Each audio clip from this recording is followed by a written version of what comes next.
ڕێز و سڵاوێەوە بینەران و گوێگرانی خۆشەویستی تەلەڤیزیۆنی کۆمەڵا لەگەڵتاندام بۆ پێشکەشکردنی گەشتیاوەڵەکانی ڕۆی ڕۆژی یەکشەممە سەرتاش بە سەردێڕی چەند هەواڵێک دەست پێ دەکەین. گیانلەدەستدان و برینداربوونی چوار کۆڵبەر لە سەردەشت، کۆبوونەوەی خانشینکراوانی سەنعەتی نەود لە کرماشان و ئەهواز، کۆبوونەوەی ناڕزایەتی کرێکارانی شیرکەتی نەوتی فەلاتقاڕەی لاوان، گیانلەدەستدانی سوختبەرێک بە تەقەی هێزەکانی ڕژیم و لە سێدارەدانی حەوبەندکراو لە زیندانەکانی ڕژێمی کۆماری ئیسلامی.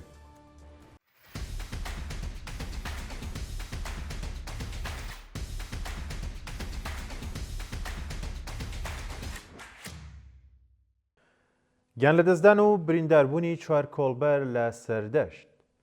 بەیانی شەمە 6 بەفرانباری 1404 هەتاوی بەهۆی هەرسی بەفرەوە لە ناوچە سنووریەکانی میراوە سەر بە شاری سەردەشت دوو کۆڵبەر گیانیان لەدەستداوە و دوو کۆڵبەری دیکەش بە سەختی بریندار و ڕەوانەی نەخۆشخانە کران.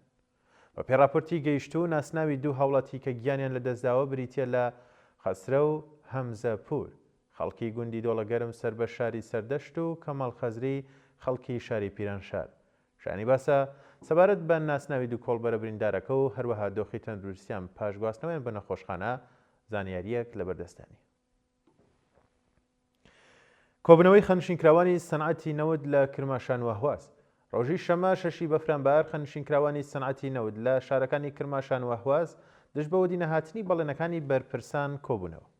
بە پەیوەندی کە بەدەستمان گەیشتون خانشینکراوانی ناڕازی بە وتنەوەی دروشم دژ بە گەندەڵی بەرپرسانی ڕژێمی کۆمەری ئیسلامی و هەڵکردنی پلاکارد خوازیاری دابینکردنی بیمەی دەرمانی کارامە، بایەخدانی ڕژێمی کۆمەری ئیسلامی بە ژیان و معیشەتی خانشینکراوان لە ئێران، کۆتایی هاتنی گوشاری ناوەندە ئەمنیەکان بۆ سەرناڕازیان و ئازادی دەستبەجێی خانشینکراوانی بەندکراو و سەربەخۆی سندوقی خانشینکراوانی سەنعەتی نەوت و هەروەها بەرزکردنەوەی ئاستی ئەقدەس بە پێڕێژەی هەڵاوسان. دەست بە سەرکرانی دوو هاوڵاتی خەڵکی شاری مەریوان بە مەبەستی تێپەڕاندنی ماوەی بەندکرانەکەیان. ڕۆژی ڕابردوو دوو هاوڵاتی خەڵکی شاری مەریوان بە ناوەکانی محەممەد نیکپەی و محەممەد ئەشتەک بە مەبەستی تێپەڕاندنی ماوەی بەندکرانەکەیان لە زیندانەکانی ڕژیم دەست بەسەر کراون. بە پێڕاپۆرتەکان ئەو دوو هاوڵاتیە هاوینی ئەمساڵ لەلایەن دادگای ئینقلابی ڕژیمەوە بە تۆمەتی تەبلیغ دژ بە ڕژیم هەریەک حکمی 2 مانگ و 15 ڕۆژ زیندانی تەعزیری و 3 مانگ زیندانی تعلیقیان بەسەردا سەپێنراوە. جێگای ئاماژەیە کە ئەو دوو هاوڵەتی خەڵکی گوندینێ سەر بە شاری مەریوان پاش بەشداریان لە مەراسمی نەورۆزی ساڵی 1404 هەتاوی لەلایەن ئیدارەی ئیتڵاعاتی و شارە و بانگهێشت و پاش چەند ڕۆژێک لێپرسینەوە بە دانانی بارمتە ئازاد کرابوون. بەردەوامی دەست بە سەرکران و ناڕوونی چارەنووسی ڕامین ڕۆستەمی لە بەندینخانەکانی ڕژیم. بە پێڕاپۆرتەکان ڕامین ڕۆستەمی هاوڵاتی خەڵکی شاری هەرسین سەر بە شاری کرماشان سەرڕای تێپەڕبوونی زیاتر لە 4 مانگ لە دەست بە سەرکرانی هێشتا چارەنووسی دیار نییە. بە وتەی سەرچاوە ئاگادارەکان ئەو هاوڵاتیە لەلایەن دەستگای قەزایی و هەروەها هێزە ئەمنیەکانی ڕژیمەوە تۆمەتی هاوکاری لەگەڵ حیزبەکانی دژ بە کۆماری ئیسلامی خراوەتە پاڵی، بەڵام سەرڕای ئەمەش تا ئێستا لە مافی دەستڕاگەیشتن بە پارێزەر و پەیوەندی لەگەڵ بنەماڵەکەی بێبەش کراوە.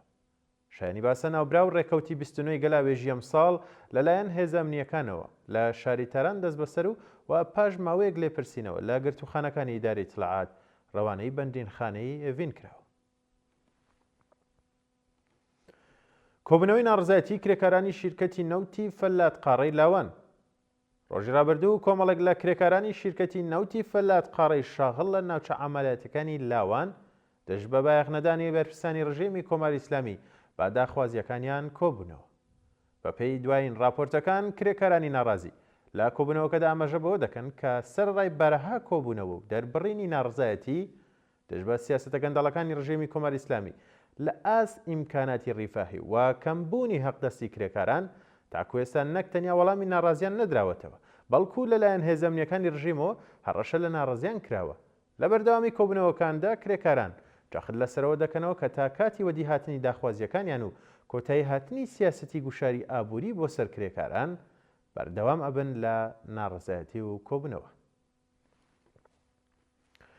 گیانلەدەستدانی سوختبەرێک بە تەقەی هێزەکانی ڕژیم.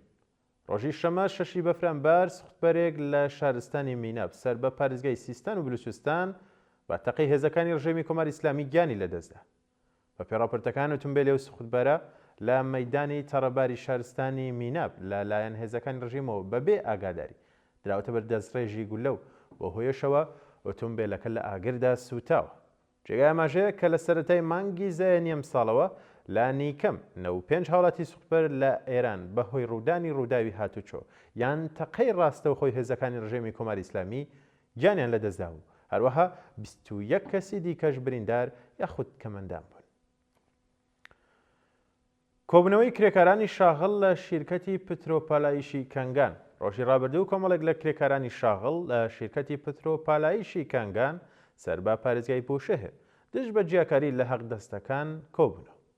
بە پەیوەندانی کە بەدەستمان گەیشتون کرێکارانی ناڕازی بە وتنەوەی دروشم و هەڵکردنی پلاکات خوازیاری بەرزکردنەوەی ئاسیاق دەست بە پێی ڕێژەی هەڵاوسان بە کردەوە دەرهاتنی گەڵاڵی ڕیزبەندی پیشەکان کۆتایی هاتنی جیاکاری لە حەق دەستەکان وەرگرتنی هێزی کاری نوێ پێدانی حەق دەست و مەزایە دووەخراوەکان دابینکردنی بیمەی دەرمانی کارامە ئیمەنی شوێنی کار و ئیمکاناتی ڕیفاهی تەزمینی ئەمنیەتی پیشەیی نەمانی شیرکەتەکانی پەیمانکاری و گۆڕانی گرێبەستەکانیان لە قەراردادی بۆ ڕەسمی بوون.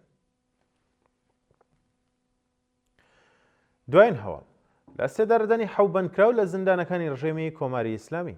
لە ڕۆژانی ڕابردوودا حەوبەندکراو لە زیندانەکانی ڕژێمی کۆماری ئیسلامی بە تۆمەتی کوشتنی بانقەست لە سێدار درراون.